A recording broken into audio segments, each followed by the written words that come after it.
wabarakatuh kepada Bapak Ibu guru operator jenjang SMP ataupun SD ya, yang terkendala terkait login ke website TKA. Ini saya pakai pertama kali login itu menggunakan username ANBK. Kemudian untuk passwordnya TKA NPSN bintang. Nanti saya ketikkan di kolom deskripsi dari video ini. Oke.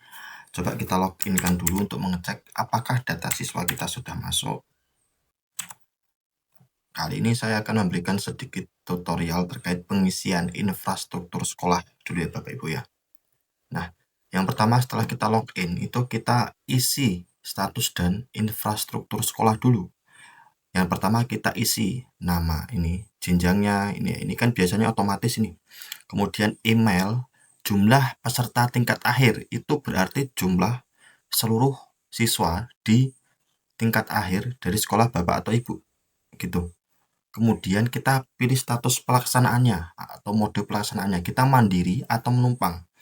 Mandiri itu berarti kita melakukan pelaksanaan TKA itu kita di sekolah kita sendiri ya, bukan menumpang di sekolah lain. Sama halnya seperti ANBK kemarin. Kemudian mode pelaksanaannya kita pilih mau pakai online atau semi online. Kalau online berarti kita tanpa install VHD, tanpa konfigurasi jaringan, cukup menggunakan internet yang lancar. Saran saya untuk yang mode online, pastikan kecepatan internet Bapak Ibu di sekolah itu di kisaran uploadnya minimal 15 Mbps dan downloadnya juga 15 Mbps agar tidak terjadi kendala yang tidak diinginkan. Setelah mengisi identitas, kemudian kita lanjut ke infrastruktur. Baik. Nah, di sini ada yang namanya jumlah komputer proktor. Komputer proktor itu kita ada berapa? Misalkan di sekolah saya cuma ada satu untuk proktornya karena hanya ada satu ruangan. Misalkan satu ruangan buat 2 proktor bisa Pak, bisa untuk ketentuan yang kemarin. Jadi maksimal satu komputer proktor itu untuk 20 peserta kalau kemarin ya, tapi waktu saya SMA, tapi di SMP ini nanti coba saya cek lagi di jukdisnya yang terbaru. Oke, kita isi dulu disesuaikan. Kemudian untuk jumlah kepemilikan labnya, di sekolah saya itu cuma ada satu lab komputer.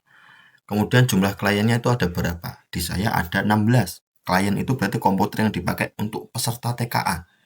Di saya itu ada 16 komputer klien atau untuk peserta. Ya mungkin ketika nanti ada perubahan akan saya update lagi. Jumlah klien yang bukan milik. Nah berarti komputer itu bukan milik sekolah. Melainkan misalkan milik guru atau milik siswa sendiri. Nah itu kita masukkan ini di dua ini karena dia milik guru. Saya meminjam komputer laptop milik guru. Kemudian jumlah switch atau hub itu perangkat untuk biasanya yang dipakai untuk semi online. Ya kalau online pakai switch hub itu bisa juga ketika kita menggunakan konfigurasi LAN. Akses point itu seperti WiFi. Nah itu kita ada berapa?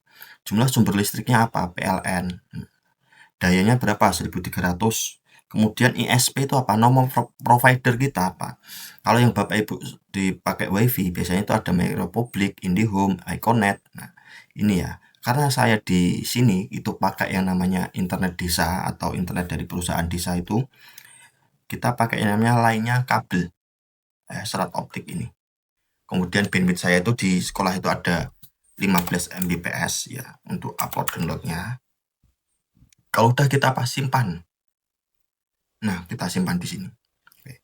Kemudian kita cek di tim teknis. Nah, tim teknis ini siapa? Tim teknis ini terdiri dari penanggung jawab itu kepala sekolah. Kemudian NIP penanggung jawab kita isikan. Nama, nomor telepon penanggung jawab, berarti nomor telepon kepala sekolah. Nama proktornya itu siapa? Kemudian emailnya proktor itu siapa?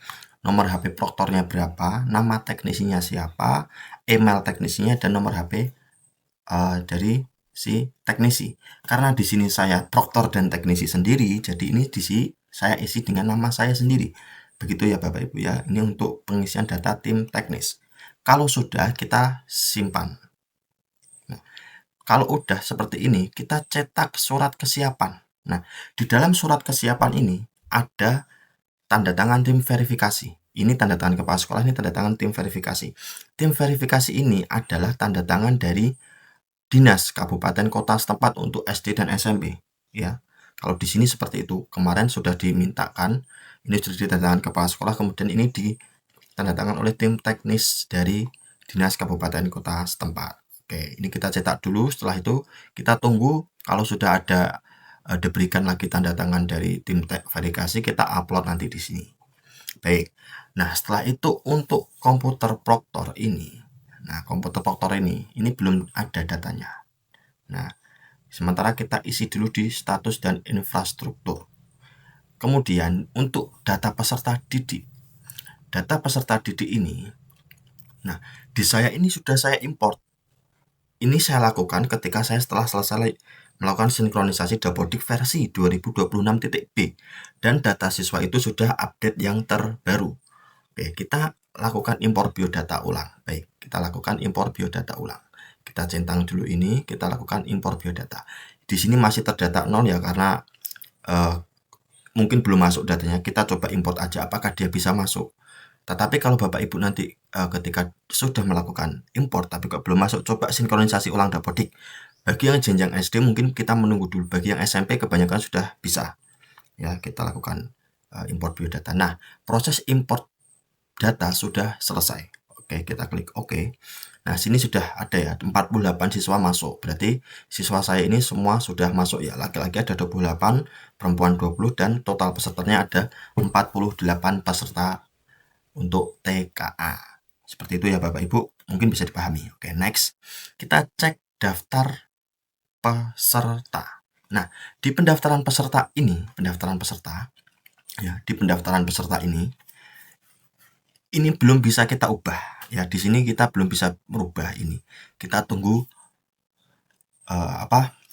edaran selanjutnya atau kita tunggu informasi dari dinas tempat. Di dinas saya belum ada edaran terkait pengisian biodata peserta. Untuk sementara di dinas saya itu hanya ada edaran itu terkait ini, pengisian infrastruktur dan data peserta didik, import data peserta didik. Seperti itu ya. Oke, sekali lagi saya ulangi, jika data peserta didik itu belum masuk ke dalam PD data ataupun belum bisa kita import, lakukan sinkronisasi Dapodik dan perbaikan data di Verval PD. Pastikan tidak ada residu, baik itu nama, tempat lahir, NISN, nama ibu kandung ya. Itu. Oke, mungkin ini cukup sekian saja videonya ya. Karena untuk lain-lainnya seperti pengisian calon pengawas, ini punya saya juga belum saya isi. Kemudian untuk pengaturan sesi, ini juga belum saya isi ya. Ya, ini belum bisa ini. Pengaturan sesi. Nah, ini pengaturan sesi ini akan kita isi ketika kita sudah melakukan finalisasi data. Berarti ketika kita sudah upload peserta, DNS dan SPTJM. Nah, baru kita lakukan yang namanya pengaturan sesi. Nah, seperti itu ya. Untuk cek kelengkapan data ini kan belum bisa kita pilih nih, karena apa? ID proktor kita masih kosong. Ya, komputer proktor kita masih kosong dan di sini belum bisa kita tambahkan. Seperti itu ya Bapak Ibu. Ya, komputer proktor di sini masih kosong. Status dan infrastrukturnya belum bisa kita upload karena belum ada tanda tangan dari pihak dinas setempat. Oke, mungkin itu saja ya Bapak Ibu terkait pengisian sementara di website TKA. Untuk selanjutnya akan kita update selanjutnya. Nah, di sini kan sudah ada nih yang belum saya isikan, DNS, SPTJM, Generate Nopes, dan DNT. Ini masih perjalanannya masih panjang. Sekarang masih di tanggal saya membuat video ini tanggal 20 Januari. Masih ada kesempatan sampai dengan bulan Februari. Pastikan sekali lagi data Verval PD untuk siswa itu jangan sampai ada yang kosong. Oke, terima kasih. Cukup sekian. Assalamualaikum warahmatullahi wabarakatuh. Salam satu data.